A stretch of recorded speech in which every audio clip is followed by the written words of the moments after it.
Hey parents, thanks for tuning in. I'm excited to have you here tonight. I'm Dr. Garrett. I'm a pediatric chiropractor. And as a pediatric chiropractor, I focus a lot on behavioral neurodevelopmental disorders. About 90% of our office is focused on these types of kids. And we get a great deal of passion in helping these kids and these families. So I want to be straight up with you from the front and let you know that the sole purpose of tonight is to provide you with information. I'm going to provide you with the scientific facts on why your child may or may not be struggling, and also give you things you can do to improve these behavior and neurodevelopmental disorders in your kids. So we're going to break tonight down into like 3 different sections. The first one's going to be basic brain neurology, brain development 101. We're going to talk about some general neurology, and then I'm going to tie it all into chiropractic and how what we do in the office can really help get these kids to the next level. So I want to start you off with this quote by Bruce Lipton, who's a PhD biologist. What Bruce Lipton says is, the function of your nervous system is to perceive the environment and coordinate the behavior of all other cells. Well, what do we know about ADHD, autism, OCD, tics, anxiety? All of those issues are the inability to perceive your environment and coordinate appropriate behavior. Right? What we know with autism, all those things I just listed, ADHD, anxiety, tics, is those are all nervous system issues, nervous system problems. So anything you're doing to improve those, you have to be improving the way the nervous system functions. And that's exactly what we do in our office. And the 3 big words I want you to take from this quote are perceive, coordinate, and behavior. Right? Everybody wants to change a kid's behavior. Right? If they can't read, teach them how to read. If they can't write, teach them how to write. If they can't act appropriately, teach them how to behave better. But the problem is behavior is the effect, it's not the cause. If your child can perceive his environment appropriately, then he'll coordinate appropriate behavior. Let's say a school setting, for example, right? If you're in a school setting, you should be able to perceive, hey, I'm in a school setting. This is how I need to act in order to act appropriately. Or you're out in society, okay, I'm in a social gathering. This is how I need to perceive and coordinate appropriate behavior in the social setting.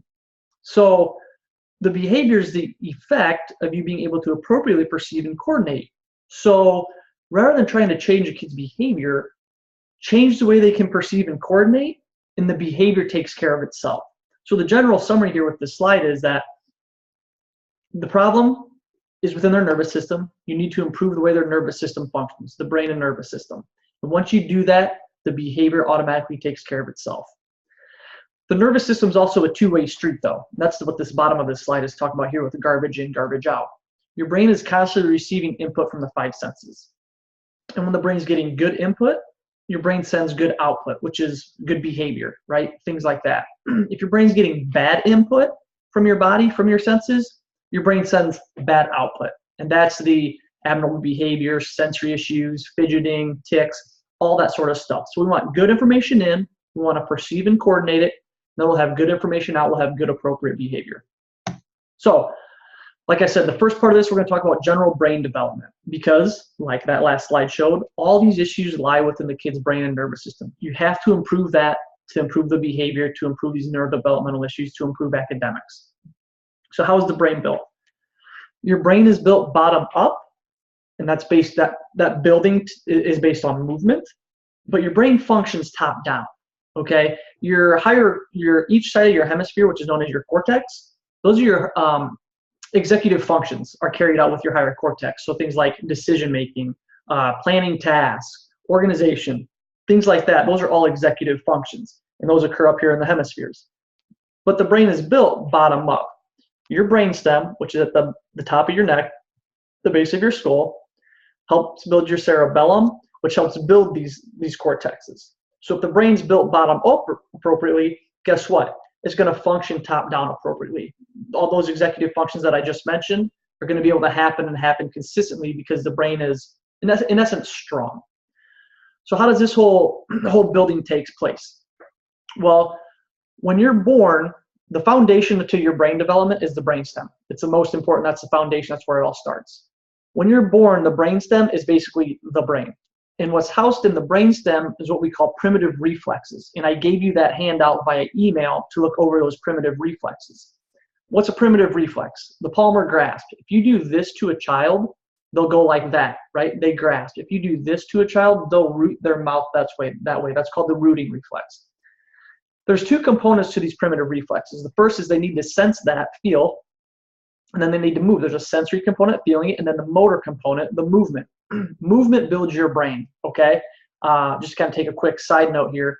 That's why, like, if you would go exercise, if you had a really, really stressful day, you'd feel better. You'd have more conscious thought after you exercise because your brain loves movement. So when the brain's stressed out, you go and run, you go and exercise, guess what? Your brain's less stressed out. So back to the primitive reflexes, every time that reflex is stimulated, that movement is building pathways up through the brainstem, through the cerebellum, up to the cortex. It's literally building the brain. That's what primitive reflexes do. So by about 6 months of age, those reflexes should go away because those pathways that built the brain up should be strong enough, so therefore those reflexes go away. What we tend to find in a lot of kids with neurodevelopmental delays, behavior issues, things like that, is they still have primitive reflexes present.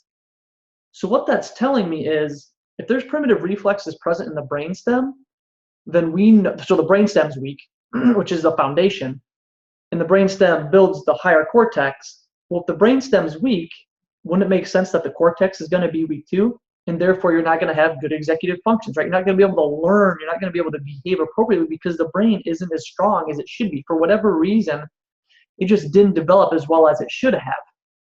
So what we do is when I examine a kid, if I find primitive reflexes, I know there are certain parts of the brainstem that are 6 months old. And what we have to do is we can do certain movement exercise because, once again, the brain loves movement to really stimulate those weak areas of the brain. So when we do these exercises, guess what? We build the strength of the brainstem. And when we build the strength of the brainstem, guess what? We build the strength of the cerebellum. When we build the strength of the cerebellum, we naturally build the higher functioning centers. Okay? So, general summary here, the brain is built bottom up in the brainstem, which is that number 1 in this photo, that helps build the cerebellum. And then eventually the number 3 up there is where the higher functioning cortex centers are built. So you got to start with the brainstem. You got to make sure these primitive reflexes are gone. And I gave you guys this sheet here that has the different primitive reflexes on it and some of the common symptoms that your kid may show if those reflexes haven't gone away. So we know the brain's built bottom up. The brainstem's the core of that, primitive reflexes. But we also know there's 2 sides to the brain. There's a right hemisphere and a left hemisphere. And each hemisphere has different traits that it's known for. So in an ideal brain, both sides of the brain are equally strong and to communicate between the two, communicate within each other. What we see with a lot of kids with neurodevelopmental issues and behavior issues is that one side of the brain is stronger than the other, and therefore the other side is weaker than the other. So just kind of explain what the right brain's for. The right brain's big with nonverbal communication, which would be like something like eye contact, right? Or, acting appropriately in a social setting, right? If people are standing around gathering, they know what to say, when to say it. That socially, the social norm, I guess you could say. Gross motor skills, cautious and safe actions. The right brain's very sensory oriented. It's like SPD, and it's important for sustained attention. Now the left brain, on the other hand, that is for verbal communication, fine motor skills, impulsive actions, right? Impulsivity, it's the motor side of the brain, so more movement type stuff, and short-term attention.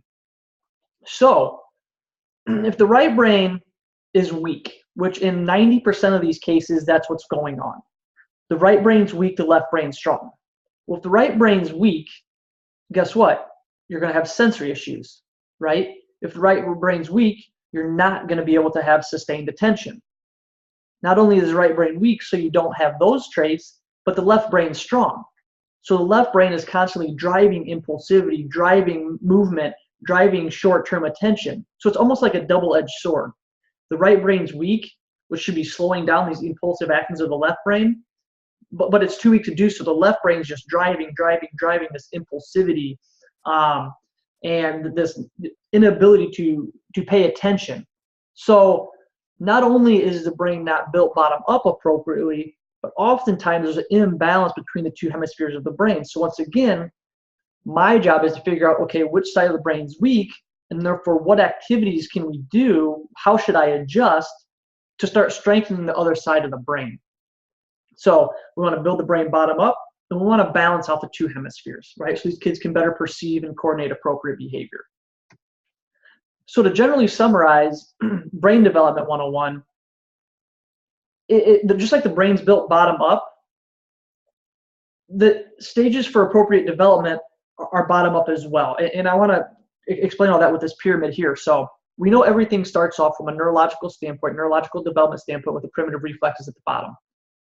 And then it goes into the sensory motor system. Basically, the bottom two in this pyramid can go together, and the top two can go together. So with the primitive reflexes, remember there's a sensory and a motor component.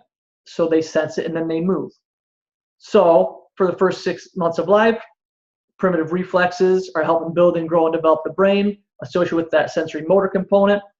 When the primitive reflexes go away because those pathways to the brain are strong, the sensory motor system takes over even more. Why? These kids start to crawl, right? So they're sensing even more, they're moving even more, then they begin to walk, which they're sensing even more, and they're moving even more. So the big starter is the primitive reflexes with a little bit of sensory motor, and that sensory motor really takes off, which eventually starts building the brain, the higher cortex, the executive functioning centers, cognitive function. And then once that's built, kids can actually be instructed on how to learn. So leading back to that first slide, when I talked about everybody's trying to change behavior, which you see on the left here, or academics, right? Improve the way they read, improve the way they write, improve their behavior, improve their attention, by trying to teach that stuff. But it's a top-down approach to a bottom-up problem. That's why trying to improve academics is so hard, by trying to teach them more. Teaching them more is not the main cause of the problem. That's why trying to get a kid to behave better is so hard. It's not their fault they're behaving the way they are. It's because their nervous system's not in basically an ideal state. So when you start building, from the bottom up, you set that foundation with the primitive reflexes, you build the brainstem, you automatically improve that sensory motor component. You automatically improve that cognitive function, that executive function. These kids can be taught, and they can behave better, and they can learn better. It's all neurology, but you have to start bottom up. You can't go at it from a top-down approach. So as a basic summary, when I say this functional disconnection at the bottom, there's a disconnection between the bottom and the top, and there's disconnection between each of the hemispheres. And we got to balance all those systems out so we can get these kids where we know they can be. So I want to see if this testimonial will work here. I want to show you a testimonial of a mom that's been in our office for a couple months now, and some of the results she's been witnessing with her child. Hey, what's up, everybody? Dr. Garrett with your Foundation Chiropractic, and we have one happy mom on our hands here today. So we wanted to go live and share with the world the results that we're seeing in this office with her kiddos. So Amber, just kind of let the people know, what made you consider Foundation Chiropractic, what was going on, why you decided to bring your kiddos into the office. My son has severe SPD. We've had numerous years upon years of meltdowns, outbursts. If you're familiar with that, you know what that's like. We've researched anything and everything, multiple resources for him, and we finally found Dr. Garrett, and it's been amazing. So that's awesome. That's awesome. And I know there's a lot of parents out there that, like you guys have tried different things and, we're frustrated with results and stuff like that. So you've been with us about a month and a half. So what kind of results are you noticing right now? What's going on? What's changed for the positive? For the positive is we can be out after school. Whether it was a 2-hour school, 3-hour, all-day school, he would hold it together. And then as soon as he'd come home, he'd melt down. Like everything was just, whew. And it was not a very fun home life. So now he's happy. It's the kid, like he's 7 years old, and we get to meet this new kid. We've never seen him before. It's fantastic. That's awesome. So kind of summarize what has that done for your guys, family overall? I mean, Less stress, happiness, less worry. Just, it's nice to, everything was, as kids on the autism spectrum, I'm sure you realize there's everything scheduled and routine, and that's how it was. And now we can a tiny bit off the schedule, and it's nice to Yeah, no, that's awesome. You should be excited. So, with school obviously in session right now, right? I'm sure, those first parent-teacher conferences and stuff will be coming out soon. I know you've had some good results thus far with, the grades and stuff like that. So, for the parents out there that maybe they're, getting called into the office, saying, hey, we think maybe, so-and-so is struggling. What would you recommend to those parents? I mean, would you recommend them coming in, sitting down to kind of learn how chiropractic might be an option? Absolutely. Yeah, it's helped him tremendously. He has the calmness to focus on his schoolwork, and he, in return, is getting better test scores and passing. And before he wasn't. So. How does that sound? Passing grades? Yeah. Pretty good, right? It's a win for everyone. Awesome. Well, hey, Amber, I appreciate it. Thanks a lot. Thank you. So yeah, just one of the many testimonials we have in our office. Pretty cool stuff, and it's pretty awesome to do what we do. So we talked about the brain development, and now we're going to go into some general neurology 101. Okay, just like there's two hemispheres to the brain, there's two parts to your nervous system. There's a parasympathetic and a sympathetic. Your parasympathetic nervous system, you're in that state, you're in parasympathetic mode when you're not stressed out. So that's where we want to spend majority of our time. We want to spend the majority of our time not stressed out. The other part of the nervous system is your sympathetic nervous system, which is good in short-term situations and in certain situations, life-threatening situations, but it's not good to be in sympathetic mode all the time. Here's an example when your body would go into sympathetic mode. Let's say we all go out camping and a pack of wolves show up. We have two options. We can fight that pack of wolves, or we can run away. We can flight. It's called the fight or flight response. So what happens in that instance, as soon as we see those wolves, our pupils dilate, our heart starts pumping, and all focus, all blood flow goes to our arms and to our legs because we're either running or we're fighting, right? Other systems slow down. One would be digestion. Why would digestion slow down? Because your body's extremely, extremely smart. Digestion slows down because if you're running from a pack of wolves or you're fighting a pack of wolves, you really don't have time to stop and go to the bathroom, right? So your body's that smart, it knows to shut certain systems down while you're in survival mode. So in that situation, being on the sympathetic nervous system is absolutely great because you need to survive. The only problem is when we're in this system for a long enough period of time, in a consistent enough period of time, we can in essence become wired or programmed to be in this position, this state too often. And when we're in this state too often, that's when all those symptoms at the bottom exist. Okay, those symptoms, behavior issues, ADHD, anxiety, autism, those things don't exist when your body's in parasympathetic mode most of the time. They exist when your body's stuck in fight or flight. When internally, for whatever reason, you're constantly running from a pack of wolves. You're constantly fighting a pack of wolves. So the next slide really talks about how that happens, but just know that most of these kids that we're talking about today, they are wired in sympathetic mode. They're programmed to be in sympathetic mode, and it's my job to take them out of that and get them more balanced into the parasympathetic mode. So when I'm talking about the neurology of stress and how this whole programming happens, this is how it starts. Your nervous system picks up a stress, a stimulus. In this instance, a pack of wolves, right? Actually, let's not use that one. Let's use school. Your kid's not very good in school. Your kid hates school. So he views school as very, very stressful. So every day he wakes up, his nervous system goes into fight or flight mode. The sympathetic nervous system engages. We talked about that, right? Pupils dilate, heart starts pumping, blood flow to the arms and to the legs.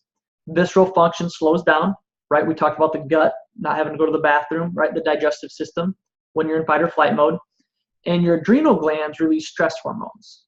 Nociception, which we're going to talk about in a little bit, reaches your brain. Remember how I talked on that first slide, garbage in equals garbage out, stressful, bad input to the brain equals stressful, bad output?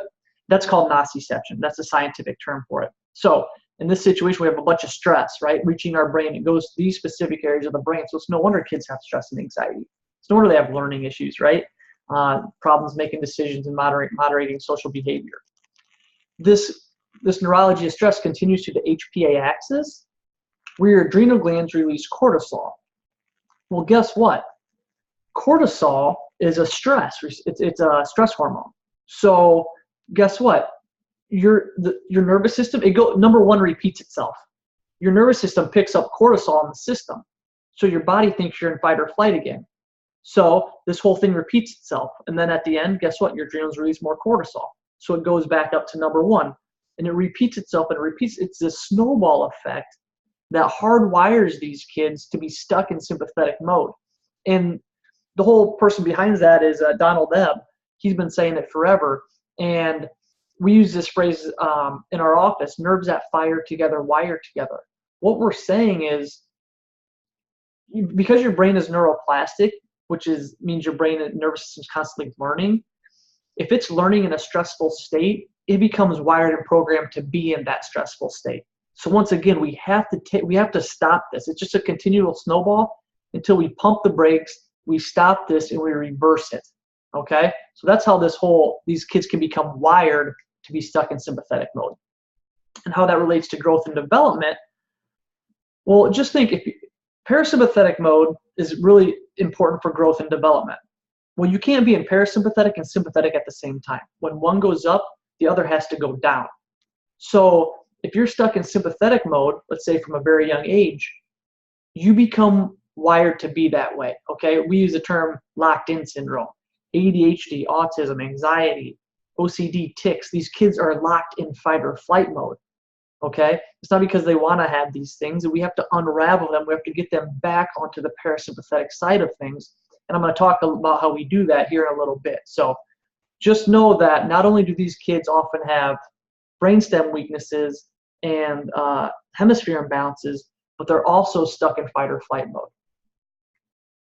So we're going to go to the next part, which is how we get the results that we do in our office. Okay, and when it comes to chiropractic, there's 4 Ds: dyskinesia, disafferentation, dyskinesis, and disconnection. Okay, do not worry about knowing how to pronounce these. I'm going to break them down very, very simple, but just know they add on to each other. So dyskinesia causes disafferentation, disafferentation causes dyskinesis, and dyskinesis causes the disconnection. Okay, so what is dyskinesia? Well, if you know kinesiology is a study of movement, right? So dyskinesia is abnormal movement. What that means is when you have a misalignment in your spine, that spinal joint becomes stuck, fixated. It's not moving like it's supposed to. Think of like a bent door hinge on a door. You know that door doesn't move the way that it's supposed to? Same thing with your spine. When you have a misalignment in your spine, which is called a subluxation, that's the fancy scientific term for misalignment in your spine that impacts brain function. So a dyskinesia is in essence a subluxation, a misalignment in your spine. That bone's stuck. It's not moving the way that it's supposed to. Okay? And I use this picture because what research supports is that a lot of kids are born with subluxations. They're born with this dyskinesia from birth, regardless of, vaginal, C-section, forceps. It doesn't matter. It's just a simple fact that birth, although very, very natural, is also a very, very traumatic process. So, going back to that slide with, the neurology of stress, a lot of this stuff kind of starts early on. A lot of developmental delays and stuff like that, autism, ADHD, stuff like that is really kind of noticed really early on. So the sooner we can get to it, the sooner we can start improving it. So just know dyskinesia, for now, is a misalignment in the spine, and a lot of kids are born with these misalignments in their spine. So what that does is that misalignment causes disafferentation. So afferent signals are the signals reaching the brain. It's that input. Remember how I said garbage in, garbage out, good in, good out? So disafferentation is that garbage. It's that bad information that we don't want reaching the brain. That's going to cause our brain to be very, very stressed out. And the scientific term for that, which we talked about in that neurology of stress slide, is called nociception. So when you have a lot of nociception, a lot of stress reaching the brain, guess what? You get a lot of garbage information reaching the brain. We have a lot of garbage information reaching the brain. You have a lot of garbage output, right? Which is bad behavior, bad academics, SPD, all those sorts of things. So what we want is more proprioception reaching the brain. That's that good input. And we've talked about this a couple of times as well. How do we get good input to the brain?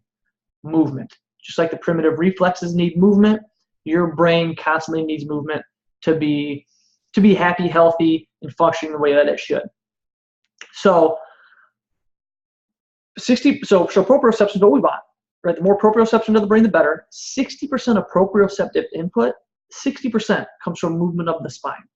33% comes from this area right here. It's a very, very crucial area in the spine. It's also where the brainstem is, which houses the primitive reflexes. So when you have dyskinesia, you have a misalignment in your spine. Guess what? That misalignment, it's not moving the way that it's supposed to, right? Dyskinesia, not moving. So if it's not moving, that joint is not sending proprioception to the brain, because in order to have that good input, you have to have appropriate movement. Well, if at that spinal joint you don't have appropriate movement, your brain's not receiving proprioception, your brain's receiving nociception, it's stress. So what we do in our office, this is exactly why the spine has a direct impact on the brain. When we adjust kids in our office, what we do is we restore motion at those spinal joints that are misaligned, the dyskinesia joints. And when we restore that motion, we send good input, proprioception to the brain. And what that does is it calms the brain down. It takes these kids out of fight or flight mode, right? Now they're programmed, they're wired, they're spinning in circles, go, go, go, go, go. So when I make an adjustment and I restore that motion of the spine, we send good proprioceptive input to the brain, and we get these kids onto the parasympathetic side of things. So when we can adjust these kids consistently enough, we call it tapping the brakes. Every time I adjust it, I tap the brakes. I take them out of sympathetic, bring them back into parasympathetic. And when we do that consistently enough and long enough, since the brain's neuroplastic and it's always learning, these kids can, in essence, rewire themselves, reprogram themselves to be not stuck on sympathetic mode. And when they're not stuck on sympathetic mode, parents and the kids are very, very happy and very, very healthy. So dyskinesia leads to disafferentation, bad input, stress reaching the brain. And this is a great video. I'm not sure how well you'll be able to read it or listen to it, but it's a really good video summarizing what I'm saying as far as disafferentation. Some kids are really bouncy and can't sit still. Some kids aren't very coordinated. Some see food as a pile of toxic goo that hurts their mouth and jangles their taste buds. School might be a mysterious place where things don't make much sense. If this sounds like you may have sensory processing disorder, and we're going to explain it here. Your body has 7 senses: vision in your eyes, hearing in your ears, touch in your skin, taste in your mouth, and smell in your nose. And you have 2 movement senses: your muscles and your sense of balance. In sensory processing disorder, these senses don't communicate right with your brain. Think of the nerves connecting your brain and senses as a set of roads. Those roads should be smooth superhighways so that the senses and brain can communicate fast. If you have sensory processing disorder, then some of your roads are bumpy and rough. You can also think of the senses as having a broken volume control. If the volume is too high, you will feel your senses too strongly. If the volume is too low, you won't feel sensation at all. In fact, you'll want more. Some kids overcome these problems as they grow older. Others need help. Help is usually occupational therapy, and it's fun.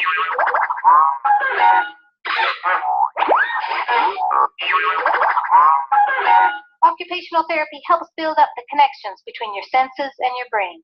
The more you do, the stronger and smoother they get, kind of like paving those roads. After a while, you'll learn to slow down and sit still, to pay attention,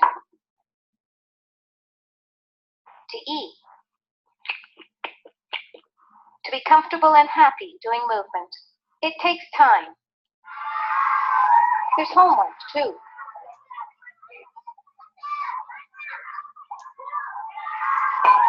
But the more you work at it, the better it gets. So that's a great video explaining, that input to the brain, that afferent input that we're talking about. And I'm very, very pro OT. They do straighten these kids' roads.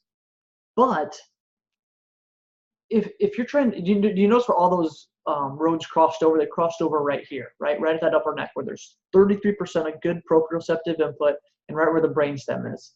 So if an OT is trying to connect this road to this road, right? But the bridge is out because of a misalignment, possibly from birth, possibly from a childhood slip and fall, who knows, right? These roads can never connect. So, you know, I always tell therapists, listen, you and I work together greatly because you're straightening these roads and I'm putting the bridges back in place, right? Connecting these roads that these therapists are doing to help get those pathways to the brain so the brain and nervous system can function the way that it's supposed to.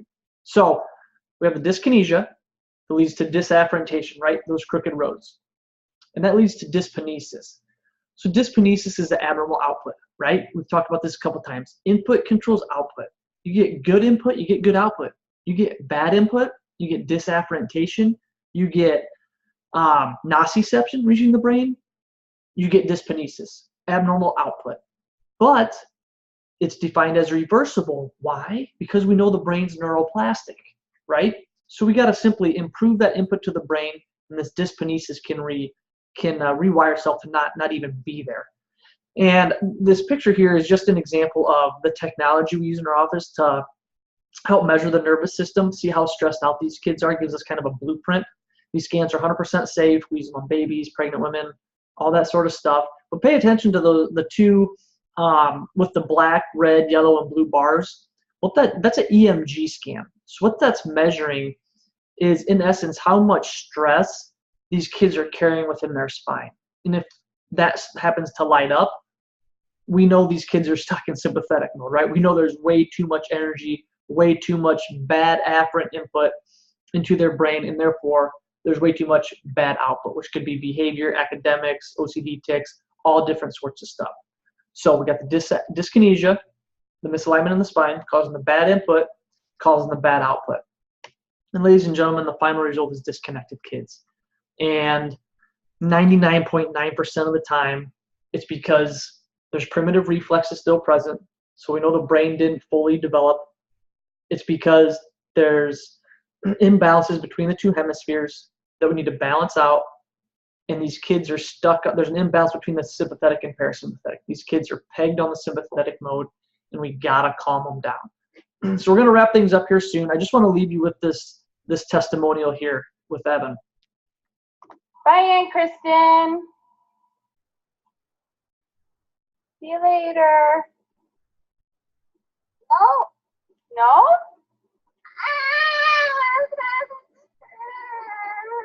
Did you have fun? Did you have fun? Yes? So Evan's 3 right here. What you'll notice Yes? is he's not perceiving and coordinating his Do behavior you love very Aunt well, Kristen? right? There's a nervous system issue Say here. yes. Yeah. What? Bye, Aunt Kristen. We'll see you later.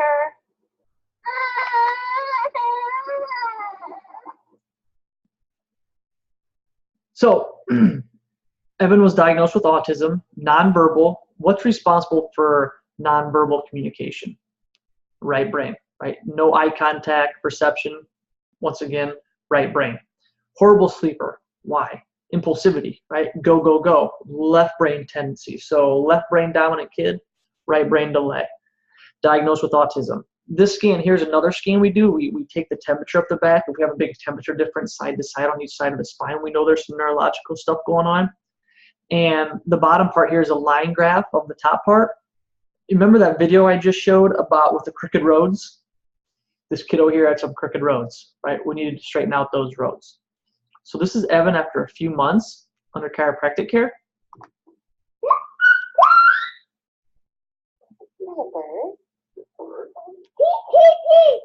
What's that one? Goody. What is it? Goody. A dog? Yes, I am. Yeah. I can talk. What's that? A truck. A truck? A truck. A truck. Okay, You'll notice he's starting to come around, right? Better perception, better coordination, better behavior. What's that one? No, this one. What's this one? A snake. Yeah. Oh. Show me what it.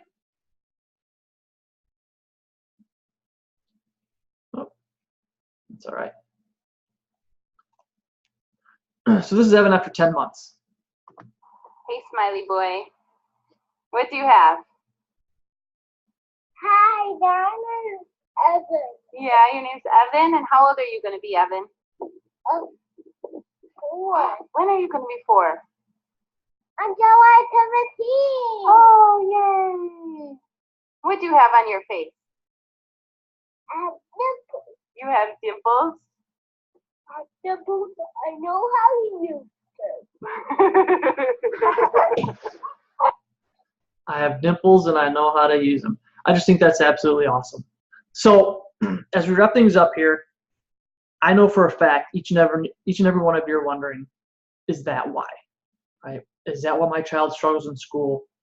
Is that why my child struggles with autism, anxiety, OCD, tics? Could it really be because they still have primitive reflexes present in their brainstem? Could it really be because of an imbalance in their hemispheres? And could it really be because they're stuck on sympathetic mode? And I have a very strong opinion upon this. I believe each and every one of you deserves the opportunity to know if that's why. If that's why our child's struggling. And that's the opportunity I want to give you here tonight. For tuning in, for registering for the webinar, I believe you need to be rewarded for your time, energy, and effort. Okay, because we do see a lot of these kids, and I know it's hard on the families. So what I'd like to do is offer every one of you that tuned in tonight a holiday savings of VIP pass. Okay, it's a VIP pass for $150 savings off a consultation and examination with me. Typically examinations are $200, but for $50, because you guys tuned in, because you're rockstar parents, because you wanted to learn more, I'd be happy to sit down with you. I want you to come in. I want you to tell me where your child's been, where they are now, and where you want them to be. I'll get a good case history. I'll do my examination, and I'll see if I can help. That's my one objective. I want to see if I can help. And if I can't help, I'll tell you I can help. I'll tell you how long it's going to take. I'll tell you what it's going to cost. And I'll answer any questions you have then. I want you to take the opportunity. But there's a catch. The catch is nothing serious. It's very simple. You have until December 1st to take advantage of this opportunity. I do that for one reason only. Procrastination is the thief of all good things. It's especially the thief of health, right? We're always going to start working out New Year's Day, right? We're going to start eating better New Year's Day. We're always going to start this now and this then, all that sort of stuff. And we keep putting it off and nothing ever happens, right? So I'm giving you plenty of time to watch the webinar, review the webinar. You have until December 1st to take advantage of that $150 savings on the VIP pass. I want you to take advantage of the opportunity. I want to see if I can help. But before you take advantage of the opportunity, I want to do one more thing. I want to extend that opportunity to every one of your friends and family. I also know for a fact you know someone else that would love this information, that would love the opportunity to come and sit down with me and learn more, to see if I can help their child, their kiddo. Obviously, you don't have their schedule, but just share the video with them. Tell them about the VIP pass. Have them call the office, 630-608-2885. Mention the VIP pass. We'll be happy to honor the $150 savings to see if we can help their kiddo. I just want to say thanks again for tuning in. You guys are rock star parents, and I cannot wait for the opportunity to help. Thanks a lot. Have a great night.